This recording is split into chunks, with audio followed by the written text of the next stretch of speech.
Hello again, HI 121. For the remainder of this course now, we move back into European history, and we're in the Middle Ages now, and this is Chapter 12, The Making of Europe.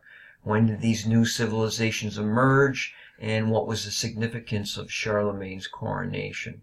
Europe had descended into chaos after the fall of the Roman Empire, similar to the chaos that reigned in China after the fall of the Han Dynasty.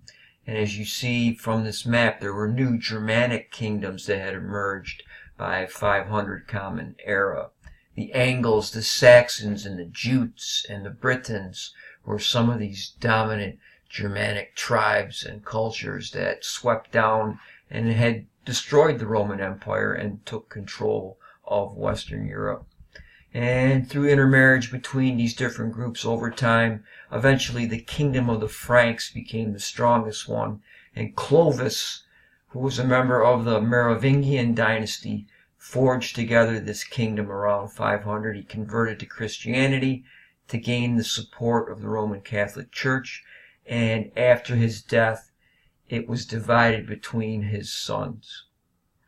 The society of the German peoples was patriarchal. Women obeyed men, and daughters were under their father's control until marriage. Childbirth resulted in many deaths, and women's lives revolved around domestic duties. The concept of Vergeld was viewed as a proper way to settle disputes, paying man money for crimes. What was the value of each individual? There was wide variation between a slave or a nobleman as to what this proper way to settle a dispute would be. The ordeal was another method of determining guilt. God would protect the innocent in whatever physical trial that a person went through.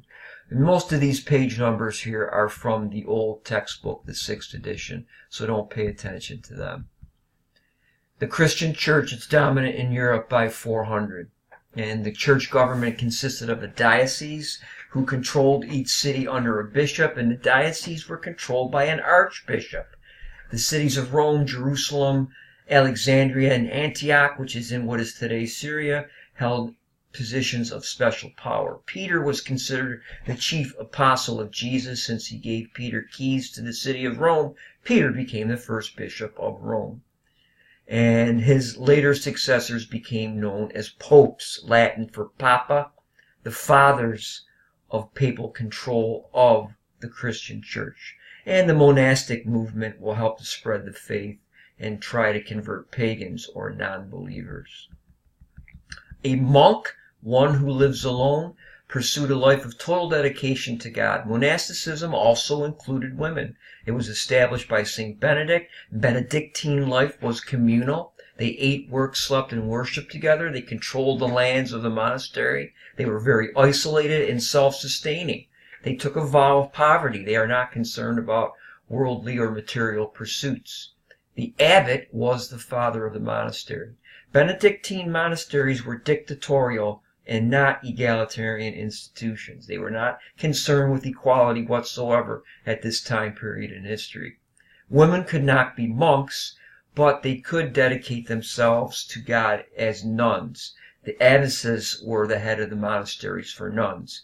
Many abbesses came from aristocratic family. That was their way out of domestic duties and a life of domestic servitude.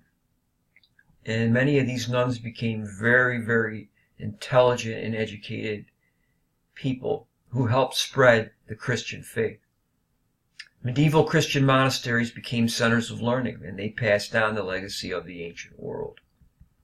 Charlemagne and the Carolingians, the Franks lost power eventually, and Charlemagne is the most significant person in early Western European history. He was a very decisive, intelligent, inquisitive, but illiterate statesman. Carolus Magnus means Charles the Great, and he expanded the Carolingian Empire over much of present-day Western Europe. And there is a map of the territories that were gained by Charlemagne. This is mostly France, Spain, and the German and some of the other Serbian Montenegro, Croatia. In the north, the Baltic states were also a part of this new Carolingian Empire. In 800, he becomes the Emperor of the Romans, which is significant for the future of Europe because it fused together the Roman, Christian, and Germanic elements. Some historians consider this empire different from the Roman Empire, for it contained more than just the Mediterranean world. Sometimes Charlemagne is considered the father of modern Europe. This is a world of lords and vassals, the 8s and 900s. And not only Viking invasions destroyed central authority, but the invasions of the Muslims from the south and the Magyars from the east also destroyed individual freedom. Eventually, in those years, in the 800s and into the late 900s, a new social contract will develop as a result of the Viking invasions. And there you see some of the ships that they used to invade. They could float easily in not very much water. This new social contract was between a lord and his subordinate called the vassal, and it's the basis for the feudal system. Feudalism is never organized as a social system. Lands were granted to vassals, which became known as fiefs, and the vassals would serve on this land in return for periodic military service. And eventually powerful lords emerged who promised protection in return for service. And the practice arose of giving grants of land to vassals who in return would fight for their lord. The lord would fight for whoever the king was in a particular region. The Mongols left the horse legacy, and the Europeans continued to use the horse. And horsemen would be armored in coats of chainmail, and they would carry huge lances that would enable them to be a tank, basically. Warfare would be dominated by this for the next 500 years. This heavily armed cavalry were called knights, but this was a very expensive way to fight. The lords who wanted men to fight for them had to grant vassals a piece of land in order to have their horses somewhere to graze. And the vassal would provide his fighting skills, which he practiced in his spare time when he was not growing enough food to feed his horses, to feed himself, and to feed others who were subordinate to him on the fief. Each needed the other. That's the key part of this system and why it lasted so long. Subinfeudation, the lord-vassal relationship, bound each together, and also the greater and lesser landowners, and this symbolized the personal element in feudalism. Vassals and lords were both freedmen and subjects of the king, and they supported each other in those ways. The fief consisted of landed estates that provided the feudal vassals economic support. The manor was the agricultural estate operated by the lord.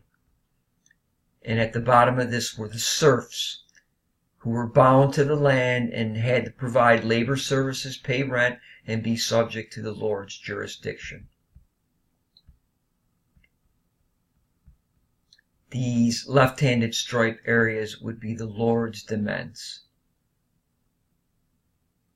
This checkerboard would be the plot of a peasant, and the white areas would be plots of another peasant.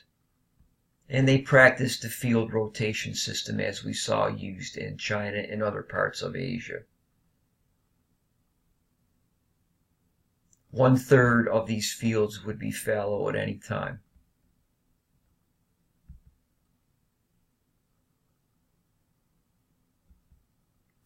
The new agriculture, there was a different climate. There was a mini ice age during the Middle Ages, and it ended about 1200. And after that, Europe had more acreage available for farming than at any time before or since. Technology was expanded. They used more iron for tools, and the karuka, which was a heavily wheeled plow. Hammers and nails and saws came in. The watermill was used to grind grain into flour. The development of the cam enabled millwrights to mechanize entire industries. And by the end of the 1100s, windmills dotted the European landscape, especially in places like Holland. It was a Persian invention. They aren't sure if this was imported or developed independently. We've talked about the three-field system. There would be winter grain growing in some areas, if you can imagine that, in that harsh winter climate. Houses with simple thatched roof, which were basically fields growing on top of your head.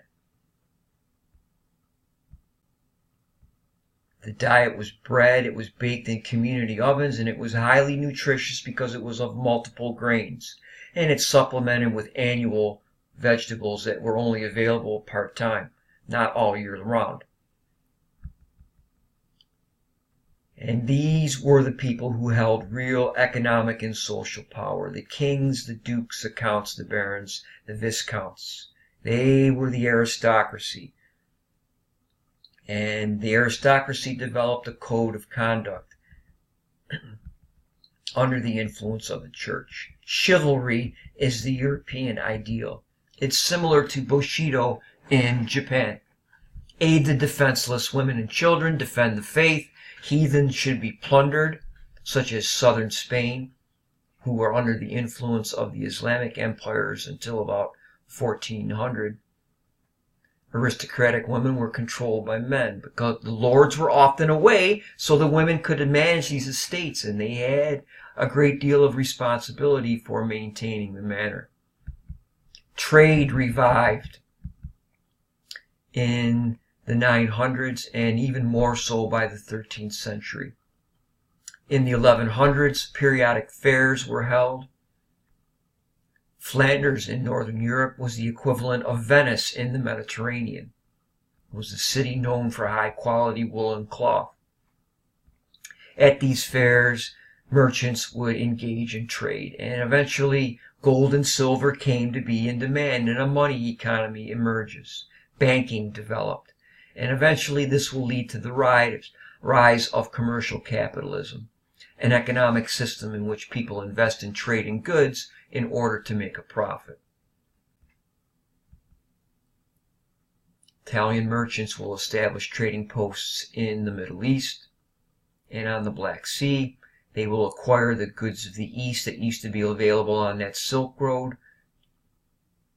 And the Italian trade merchants Niccolo and Marco Polo traveled the Silk Road to China. And the tales they brought back of China stirred the imagination of Europeans. Eventually, Crusader states we talked about the Crusades, and Syria and Palestine favored the Italian merchants in those areas.